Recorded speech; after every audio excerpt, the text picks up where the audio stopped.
উপস্থিতি। আজকে আমাদের বিষয়বস্তু অত্যন্ত গুরুত্বপূর্ণ। মানব জাতির সবচাইতে বড় দুশমন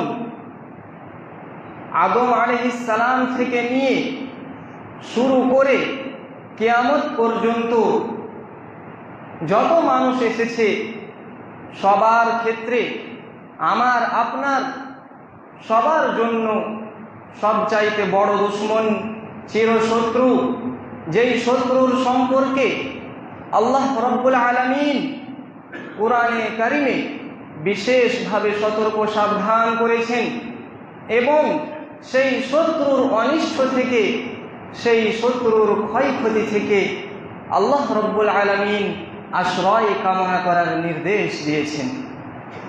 সেই শত্রু হচ্ছে শয়তান, জিন শয়তান, আর তাদের প্রধান হচ্ছে ইবলিস। ইবলিস হচ্ছে তাদের প্রধান, আর তার অসংখ্য চেলা রয়েছে জিনদের মধ্যে যারা বদ প্রকৃতির, তারাই হচ্ছে শয়তান, যাদেরকে আমরা দেখতে পাই না। আর এই মানুষের মধ্যেও অনেক শয়তান রয়েছে যারা শয়তান প্রকৃতির, কিন্তু তাদেরকে আমরা দেখতে পাই। কিন্তু এই মানুষ শয়তানের চাইতে বেশি ভয়ানক হচ্ছে জিন শয়তান। এই জন্যই বিশেষভাবে আল্লাহ রাব্বুল আলামিন এই শয়তানের কুমন্ত্রণা থেকে সূরা নাসে আশ্রয় কামনা করা শিখিয়েছেন। আল্লাহ রাব্বুল আলামিন ডাইরেক্ট শিখিয়েছেন যে এই শয়তানের ওয়াসওয়াসা থেকে কিভাবে আমরা আশ্রয় কামনা করব। আল্লাহ রাব্বুল আলামিন বলেন, কুল আউযু বিরাব্বিন নাস মালিকিন নাস ইলাহিন নাস মিন শাররিল ওয়াসওয়াসিল খান্নাস। আল ওয়াসওয়াস আল খান্নাস, কুমন্ত্রণা দানকারী, আত্মগোপনকারী। সামনেও আসে না যে বোঝা যাবে সে আমার দুশমন, কখন আমার মধ্যে আমার দুশমন ঢুকে পড়ল এবং আমাদের ইহকাল এবং পরকাল সব ধ্বংস করে দিল, বুঝতেই পারলাম না। তাহলে আজকের বিষয় হচ্ছে শয়তানের অনিষ্ট থেকে, শয়তানের ওয়াসওয়াসা থেকে রক্ষা পাওয়ার বিষয়। কয়েকটি পয়েন্ট, 8-10টি পয়েন্ট নিয়ে আপনাদের সামনে আজকে উপস্থিত হয়েছি। ইনশাআল্লাহ সময়ের উপলক্ষে জয়টি বলা সম্ভব হবে আপনাদেরকে বলবো। সূরা ফাতির আয়াত নাম্বার 6 আল্লাহ রাব্বুল আলামিন ইরশাদ করছেন। এই বিষয়টি এমন একটি বিষয়, আপনারা মনোযোগ দিয়ে শুনবেন। আপনারা ভাববেন যে এই সবগুলি তো আমাদের সকলের জানা রয়েছে, কিন্তু শুধু জানা থাকলে হবে না। প্রথমে জ্ঞান অর্জন করা এটি ঠিক, কিন্তু তারপরে আমাদের পরিচয় হচ্ছে আমলে পরিণত করে দেখিয়ে দেওয়া, আমলে পরিণত করা। শুধু জানা থাকলে হবে না। সূরা ফাতির আয়াত নাম্বার 6 আল্লাহ রাব্বুল আলামিন ইরশাদ করছেন, সতর্ক সাবধান করতে গিয়ে বলছেন, কি বলছেন? ইন্নাশ শাইতানা লাকুম আদুউন, নিশ্চয়ই শয়তান হচ্ছে তোমাদের দুশমন। ফাত্তাখিযুহু আদুওয়া, শয়তান হচ্ছে তোমাদের শত্রু। সুতরাং সেই শত্রু থেকে তোমরা বেঁচে থাকো। কেউ যদি শত্রুকে শত্রু মনে করে এবং নিজের কাছে যদি আসতে না দেয়, তাহলে সেই শত্রু কিন্তু কোনো রকমের কোনো ক্ষতি করতে পারবে না। ফাত্তাখিযুহু আদুওয়া, সুতরাং সেই শয়তান থেকে তোমরা নিজেকে বাঁচিয়ে রাখো। আমাদের উচিত যে আমরা যেন এই শয়তান থেকে বাঁচিয়ে রাখি। কেননা আমাদেরকে আল্লাহ রাব্বুল আলামিন কেন বাঁচাতে বলছেন? ইন্নামা ইয়াদউ হিজবাহু, নিশ্চয়ই এই জিন শয়তান তার দলবলকে আহ্বান করে, ডাকে। কিসের দিকে ডাকে? কিসের জন্য ডাকে? ভালো কাজে নয়, ভালো পরিণামের দিকে নয়। তাহলে কোন দিকে ডাকে? লিয়াকুনু মিন আসহাবিস সাঈর, যাতে করে ওই ইবলিস শয়তান হচ্ছে জাহান্নামী এবং সকলকেই, এই মানুষদেরকেও সে জাহান্নামে নিয়ে যেতে চায়। সে জাহান্নামের রাস্তা দেখায়, জান্নাতে কাউকে যেতে দিতে চায় না। এই জন্যই সর্বপ্রথম এই শয়তানের সর্ববড় এবং সবচাইতে বড় দুশমন হচ্ছে এই আদম সন্তান। কেননা আদম আলাইহিস সালাতু ওয়াস সালামের জন্যই এই ইবলিস মারদুদ বিতাড়িত হয়েছিলেন এবং সর্বপ্রথমেই আদম আলাইহিস সালামের জন্য চেষ্টা চালিয়েছিলেন এবং আদম আলাইহিস সালাম থেকে কিছু ভুল হয়ে গেলেও তিনি সাথেই সংশোধন করে নিয়েছিলেন। কিন্তু আমরা আজ অহরহ ভুল করছি, কোনো সংশোধনের নাম নাই। আমরা কাজে কর্মে চলাফেরার মাধ্যমে কথার মাধ্যমে অহরহ ভুল করছি, কিন্তু সংশোধনের কোনো নাম নাই।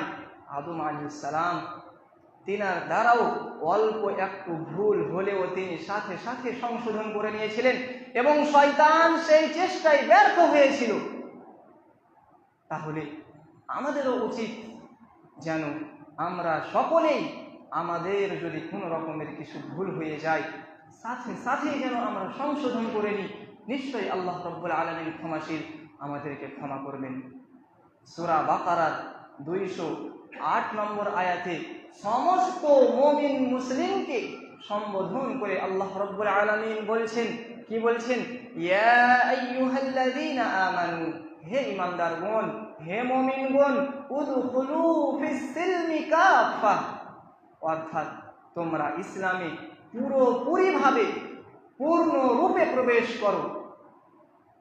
উদখুলু ফিস সিলমি কাফা, জীবনের প্রতিটি ক্ষেত্রে পূর্ণরূপে প্রবেশ করো। এমন নয় যে মানুষের সামনে সে অনেক ভালো মানুষ এবং ভিতরে তার ইতিহাস, কালো ইতিহাস ভরা রয়েছে। এমন কালো ইতিহাস, যে ইতিহাস সম্পর্কে শুধুমাত্র আল্লাহ রাব্বুল আলামিন আর সেই ব্যক্তি ছাড়া আর কেউ জানে না যে সে কি কালো ইতিহাস রচনা করছে। তো ইসলামে পূর্ণরূপে পুরোপুরিভাবে আমাদের সকলকেই প্রবেশ করতে হবে এবং দাখিল হয়ে যেতে হবে। শয়তানের অনুগত্য করলে হবে না, ভিতর এবং বাহির দুটোই যেন আমাদের ব্যক্তি জীবনে সুন্দর হয়। এবং আগে কি বলছেন? ওয়ালা তাত্তাবিউ খুতুওয়াতিশ শাইতান, শয়তানের পায়ে পা দিও না। শয়তান যেই জায়গায় ধাপ রাখে সেখানে ধাপ রাখিও না। শয়তানের পিছনে পিছনে যেও না, শয়তানের আনুগত্য করিও না। শয়তান সর্বাধিক চেষ্টা চালিয়ে যাবে আপনাকে সঠিক রাস্তা থেকে গুমরাহ করার, পথ ভ্রষ্ট করার। সুতরাং আমাদের সকলের উচিত, কোরআনে কারীমের আয়াত প্রমাণ করে দিচ্ছে, আল্লাহ রাব্বুল আলামিন নিজেই বলছেন, ওয়ালা তাত্তাবিউ খুতুওয়াতিশ শাইতান, শয়তানের তোমরা অনুগত্য করিও না। ইন্নাহু লাকুম আদুউম মুবিন, নিশ্চয়ই শয়তান তোমাদের প্রকাশ্য দুশমন। এমন নয় যে গোপনের দুশমন, প্রকাশ্য দুশমন। শয়তানকে দেখা যায় না, সেটি আলাদা বিষয়, কিন্তু আল্লাহ রাব্বুল আলামিন নিজেই আমাদেরকে সতর্ক করে দিয়েছেন যে শয়তান হচ্ছে তোমাদের প্রকাশ্য দুশমন। তাহলে শয়তানের থেকে সব সময় আমাদেরকে বেঁচে থাকতে হবে। তো শয়তানকে দমন করবেন কিভাবে, শয়তানের থেকে নিজেকে রক্ষায় রাখবেন কিভাবে, এই জন্য রাসূলুল্লাহ সাল্লাল্লাহু আলাইহি ওয়াসাল্লাম আমাদের সকলের জন্যই বেশ কিছু পন্থা শিখিয়ে দিয়েছেন। যেই পন্থাগুলি আমরা যদি অবলম্বন করি তাহলে নিশ্চয়ই আমরা এই শয়তানের অনিষ্ট থেকে, শয়তানের ক্ষয়ক্ষতি থেকে, শয়তানের ওয়াসওয়াসা থেকে, শয়তানের কুমন্ত্রণা থেকে আমরা নিশ্চয়ই নিজেকে বাঁচাতে পারব। তার মধ্যে সর্বপ্রথম পয়েন্ট যেটি হচ্ছে যে শয়তানকে মোটেও চান্স না দেওয়া।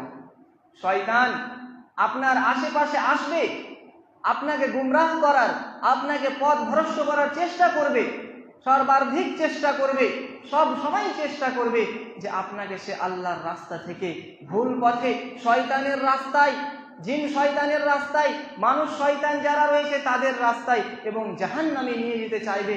কিন্তু আপনাকে সব সময় তার জন্য দরজা বন্ধ করে দিতে হবে।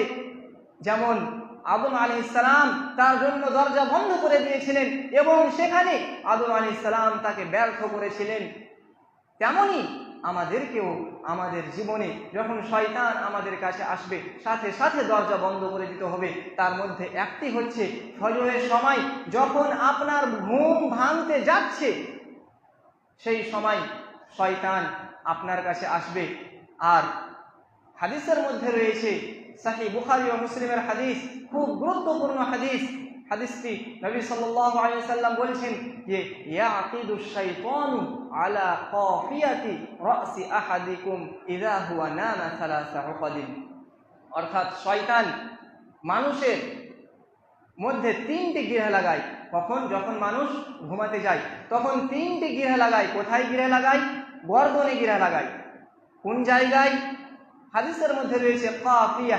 কাফিয়া অর্থাৎ মাথার পিছনে যে চুল রয়েছে সেই শেষের চুল শেষ হয়ে গেল এবং তারপরে যে গুর্দাটি রয়েছে, যে মাংসটি রয়েছে, সেই জায়গায় শয়তান গিরা লাগায়। কয়টি? তিনটি গিরা লাগায়। কিন্তু কিভাবে গিরা লাগায় এটা কিন্তু গায়েব। আর ঈমানের সর্বপ্রথম শর্ত হচ্ছে আল্লাযীনা ইউমিনুনা বিল গায়ব, যে অর্থাৎ যারা গায়বের উপর না দেখে বিশ্বাস করে। কিন্তু যে কোনো ক্ষেত্রেই কি আমাদের বিশ্বাস করে নিতে হবে যে কেউ যা কিছু বললো গায়বের কথা আমাদেরকে বিশ্বাস করে নিতে হবে? জি না। কোরআন এবং হাদিসে যা রয়েছে ওহীর মাধ্যমে আল্লাহ রাব্বুল আলামিন কোরআনে কারিমে এবং সহিহ হাদিসে যা বলেছেন সেই গায়বের কথাগুলি শুধু আমাদেরকে বিশ্বাস করতে হবে। তাহলে এখানে তিনটি গিরা লাগাই এবং কোথায় গিরা লাগাই? সেটি হচ্ছে চুলের শেষে, এই গর্দনে খালি জায়গায়। কিন্তু কিভাবে গিরা লাগাই? এটা ঈমান, আমাদেরকে ঈমান রাখতে হবে, সেই ক্ষেত্রে যেতে হবে না। তারপরে গিরা লাগানোর পর কি করে? ইয়াদরিবু কুল্লা উকদাতিন, প্রত্যেকটি অংশে গিরা লাগায়, গিরা বাঁধে এবং একটি মন্ত্র পড়ে। সেই মন্ত্রটি কি? সেই মন্ত্রটি হচ্ছে আলাইকা লাইলুন তাওয়ীলুন। লাইলুন অর্থাৎ রাত, অর্থাৎ শয়তান গিরা লাগায় এবং একটি মন্ত্র পড়ে। সেই মন্ত্রটি হচ্ছে যে রাত এখনো অনেক লম্বা রয়েছে, রাত এখনো শেষ হয়নি, এখনো ভোর হয়নি, তোমার ঘুম এখনো পূর্ণ হয়নি, এই মন্ত্র পড়ে। কিন্তু যারা আল্লাহর ওয়ালি, যাদের অন্তরে আল্লাহর ভয় রয়েছে, যারা আল্লাহর মুত্তাকি পরহেজগার বান্দা, নেক বান্দা, তারা কি করে?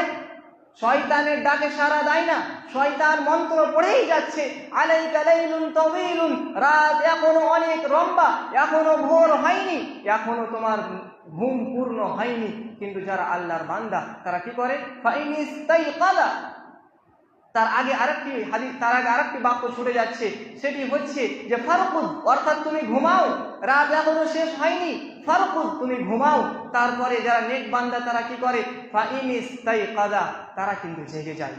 তারপরে কি করে? জাগার পর ফাযাকারাল্লাহ, আল্লাহর জিকির আজকার করে। ঘুমানোর শেষে যে জিকির আজকারগুলি রয়েছে, যেমন আলহামদুলিল্লাহিল্লাযী আহইয়ানা বা'দামা আমাতানা ওয়া ইলাইহিন নুশুর, এবং আরেকটি গুরুত্বপূর্ণ যে জিকির আজকার রয়েছে সেটি হচ্ছে আলহামদুলিল্লাহিল্লাযী আফানি ফি জাসাদি ওয়া রাদ্দা আলাইয়া রূহি ওয়া আযিনা লি বিযিকরিহি। যারা আল্লাহর নেক বান্দা তারা কি করলো? শয়তানের ডাকে সাড়া দিল না। শয়তান তাদেরকে বলল যে রাত এখনো অনেক লম্বা, অর্থাৎ তুমি ঘুমাও, কিন্তু সে ঘুমালো না, সে জেগে গেল এবং জাগার পর আল্লাহ রাব্বুল আলামিনের জিকির আজকার করলো। তাহলে জিকির আজকারের মাধ্যমে প্রথম গিরাটি তার জন্য খুলে গেল। ইনহাল্লাত উকদাতুন, প্রথম গিরাটি তার জন্য খুলে গেল। তারপরে সে কি করলো? ফাইন তাওয়াদ্দা, আবার সে উযু করলো এবং এই উযুর মাধ্যমে ইনহাল্লাত উকদাতুন, দ্বিতীয় গিরাটিও খুলে গেল। তারপরে সে কি করলো? ফাইন সাল্লা, সে 2 রাকাত সালাত আদায় করলো, 2 রাকাত নামাজ পড়লো এবং এর মাধ্যমে কি হলো? ইনহাল্লাত উকদাতুন, তৃতীয় গিরাটিও খুলে গেল। তাহলে সর্বপ্রথমে সে শয়তানের কথা শুনে ঘুমিয়ে থাকলো না, আল্লাহ রাব্বুল আলামিনের জিকির আজকার করলো, দোয়া পড়লো, প্রথম গিরাটি খুললো, তারপরে সে উযু করলো, দ্বিতীয় গিরাটি খুললো, তারপরে সে 2 রাকাত সালাত আদায় করলো, তৃতীয় গিরাটিও খুলে গেল। তাহলে যখন আপনার 3টি গিরা খুলে গেল, তখন আগে রাসূলুল্লাহ সাল্লাল্লাহু আলাইহি ওয়াসাল্লাম কি বলেছেন, ফাআসবাহা নাশীতান তাইয়িবান নফস, অর্থাৎ যেই ব্যক্তি এইভাবে জাগ্রত হলো, এই হাদিস অনুযায়ী যে জিকির আজকার করে জাগ্রত হলো, তার মন সক্রিয় হয়ে গেল। নাশীত, নাশীত মানে হচ্ছে অ্যাক্টিভ, অর্থাৎ অ্যাক্টিভ যেমন হয়ে যায় সে নাশীত হয়ে গেল, এবং তাইয়িবান নফস, তার মন মানসিকতা ফ্রেশ হয়ে গেল, সে সক্রিয় হয়ে গেল। আর এর পক্ষান্তরে যেই ব্যক্তি উঠল না, যেই ব্যক্তি শয়তানের ডাকে সাড়া দিল, সে ভাবলো যে রাত এখনো অনেক রয়েছে এবং সে নিজেকে খুব কষ্টদায়ক মনে করলো, সে কষ্টের ক্ষেত্রে উঠল না, তার জন্য কি হলো, ওয়া ইল্লা আসবাহা খাবিসান নফসি কাসলান, তার মন নোংরা হয়ে গেল, তার মন মানসিকতা নোংরামিতে ভরে গেল এবং কাসলান, সে অলস হয়ে গেল। তাহলে প্রথম পয়েন্ট, আমাদের সকলকেই এর উপর আমল করার দরকার রয়েছে। আজকে আমরা শুধু জেনে নিচ্ছি এবং খুতবার মাধ্যমে শুধু বলছি যে কেমন খুতবা প্রদান করলো, শুধু এটি নয়, কোরআন এবং হাদিস, সহিহ কোরআন এবং হাদিস থেকে কি বলছে সেইগুলি শোনার পর আমাদের সর্বপ্রথম যে কথা, যে কাজটি ওয়াজিব হয়ে যায়, সেটি হচ্ছে আমাদের আমলে পরিণত করা। আমাদেরকে আমল করিয়ে দেখিয়ে দিতে হবে এবং শয়তানকে সর্বত্রে চান্স দিতে হবে না, সব সময় তাকে দূরে সরিয়ে দিতে হবে। দ্বিতীয় উপায়, দ্বিতীয় পয়েন্ট, শয়তানকে বিতাড়িত করতে হবে। শয়তানকে দমন করার, শয়তানের থেকে রক্ষার যে দ্বিতীয় পয়েন্টটি হচ্ছে, সেটি হচ্ছে শয়তানকে তাড়িয়ে দিতে হবে এবং সব সময় শয়তানকে ক্ষুধার্ত রাখতে হবে। সময় শেষ, তার জন্য আমি হাদিসগুলি পড়ছি না, শুধু তারজমা করছি যে রাসূলুল্লাহ সাল্লাল্লাহু আলাইহি সাল্লাম বলছেন যে যখন তুমি বাড়িতে প্রবেশ করবে তখন কি করবে, ইনদা দুখুলিহি ওয়া ইনদা তুআমিহি, অর্থাৎ তুমি বিসমিল্লাহ বলবে, আল্লাহ রাব্বুল আলামিনের জিকির আজকার করবে এবং বিসমিল্লাহ বললে বাড়িতে প্রবেশ করবে। এবং বাড়িতে প্রবেশ করার পর যখন তুমি খাওয়া দাওয়ার জন্য রেডি হবে, নিজেকে প্রস্তুত করে নিবে, তখনও বিসমিল্লাহ আল্লাহ রাব্বুল আলামিনের জিকির আজকার করবে।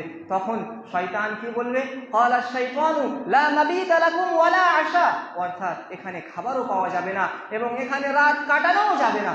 তাহলে আমাদের সকলের উচিত যে শুধু নিজে নয়, নিজের সাথে সাথে নিজেদের বাড়িতে যে ভাই বোনেরা রয়েছে, নিজের ছেলে মেয়েরা রয়েছে, ছোট থেকেই তাদেরকে তরবিয়ত করতে হবে, তরবিয়ত দিতে হবে যে শয়তান যেন কোনো রকমের বাড়িতে প্রবেশ করতে না পারে। তৃতীয় পয়েন্ট যেটি হচ্ছে যে আপনি তো শয়তানকে সেখানে ব্যর্থ করলেন, বাড়িতে প্রবেশ করতে দিলেন না, বাড়িতে ঢুকতে দিলেন না, কিন্তু যখন আপনি বাড়ি থেকে বের হবেন তখন তো শয়তান সুযোগ খুঁজবে যে বাড়িতে তো তাকে পারলাম না, কিন্তু এখন রাস্তায় বের হয়েছে, তখন তো আপনাকে সুযোগ খুঁজবে। তখন রাসূলুল্লাহ সাল্লাল্লাহু আলাইহি সাল্লাম বলছেন যে যেই ব্যক্তি বলে, মান ক্বালা বিসমিল্লাহি তাওয়াক্কালতু আলাল্লাহি ওয়ালা হাওলা ওয়ালা কুওয়াতা ইল্লা বিল্লাহ, যেই ব্যক্তি এই দোয়া বলে বাড়ি থেকে বের হয় তার জন্য শয়তান কোনো ক্ষতি করতে পারে না। এটি হচ্ছে তৃতীয় পয়েন্ট। চতুর্থ বিষয়, 4 নম্বর উপায় শয়তান থেকে রক্ষার, সেটি হচ্ছে জিক্র আজকারের মাধ্যমে।